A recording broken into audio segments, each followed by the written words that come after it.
Kali ini kita akan membahas pendekatan hukum daripada perbankan.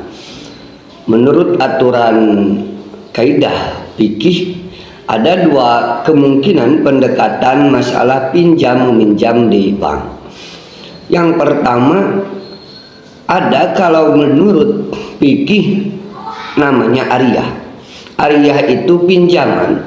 Tetapi kalau pinjaman dalam masalah fikih, maka barang yang dipinjam tidak bisa dimanfaatkan, digunakan sehingga menghilangkan datiah ataupun jenis daripada barang yang dipinjam tersebut. Contoh begini, kita meminjam motor, meminjam mobil, meminjam pakaian ataupun apa saja, maka itu disebutnya adalah ariyah, pinjaman, tanpa menggunakan bayaran ataupun menggunakan pembayaran yang lain.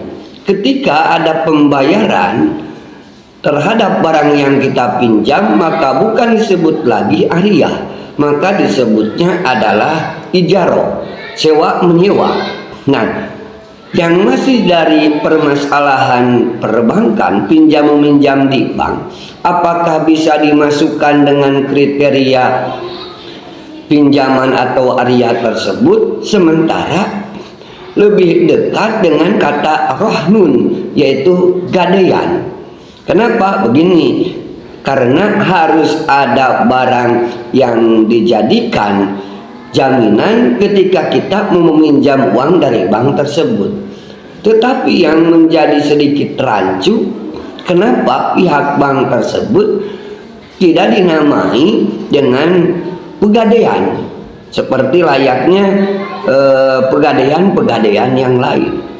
Kenapa? Karena harus ada jaminan daripada nasabah yang ingin meminjam uang ke pihak bank tersebut. Maka kalau rohnun ini lebih mendekati daripada ariyah, apalagi ijarah, karena kita meminjam uang bukan hanya untuk dipegang, tetapi biasanya karena membutuhkan baik dalam permodalan ataupun dalam segi nilai ekonomi yang dibutuhkan, maka tidak cocok dikatakan dengan kondisi ariyah, pinjaman tanpa ada pembayaran. Kemudian ijarah, yaitu bentuk sewaan, kita tidak menyewa uang loh, tapi kita kondisinya meminjam uang tersebut untuk kita gunakan. Nah, maka lebih cenderung dengan akad rohnun. Kita menggadaikan, meminjam uang dengan satu jaminan, maka itu lebih cenderung dengan pegadaian. Jadi praktiknya di lapangan, karena pelafalan bahasa Indonesia, kemudian pelafalan yang sudah menyebar di masyarakat bahwa pinjam ke bank tersebut adalah pinjaman, bukan pegadaian. Jadi pendekatan fikihnya lebih dekat ke rohnun daripada akad ijarah ataupun akad ariyah. Nah, tidak masuk dalam kedua kriteria tersebut. Seperti kita mengambil atau meminjam kepada tetangga, kepada saudara, ke perorangan, maka pinjaman tersebut adalah utang piutang, dain ataupun utang piutang. Tidak bisa